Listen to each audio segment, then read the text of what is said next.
सीधा साधा, क्योंकि हम ही हैं असली।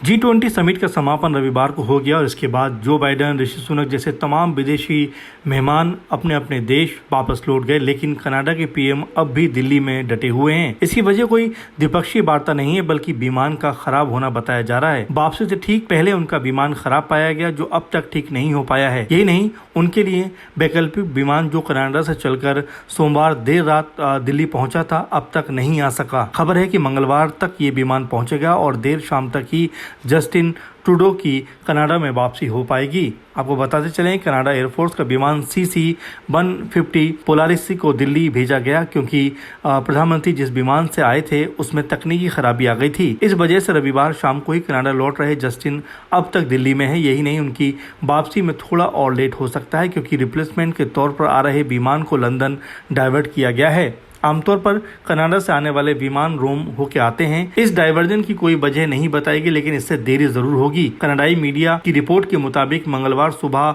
विमान लंदन से रवाना होगा और फिर दिल्ली पहुंचेगा। साफ है कि मंगलवार रात तक ही जस्टिन की वापसी हो पाएगी। रिपोर्ट्स बताती है कि दिल्ली में खराब खड़े ट्रूडो के विमान के खराब पार्ट को बदलने के लिए भी एक टेक्नीशियन भेजा गया है। कहा जा रहा है कि यदि ट्रूडो का वही विमान समय पर ठीक हो जाता है जिससे वो भारत आए थे, तो वापसी भी उसके जरिए हो सकती है। विमान खराब होने की खबरें कनाडा की मीडिया में खूब चल रही हैं और सरकार की रणनीति की भी जमकर आलोचना हो रही है। जस्टिन जिस विमान का इस्तेमाल करते हैं वो 36 साल पुराना है। इसे भी गड़बड़ी की वजह माना जा रहा है। 2016 में भी उनका विमान खराब हो गया था। फ्लाइट को टेक ऑफ के आधा घंटे बाद ओटावा लौटना पड़ा था। ये घटना तब हुई जब वो बेल्जियम के दौरे पर थे। फिलहाल देखना होगा कि क्या आज वाकई कनाडा के जो पीएम हैं वो वापस लौट पाते हैं और क्या बाकी उनका विमान समय पर ठीक हो पाता है। शेरसादा न्यूज़ रूम की रिपोर्ट।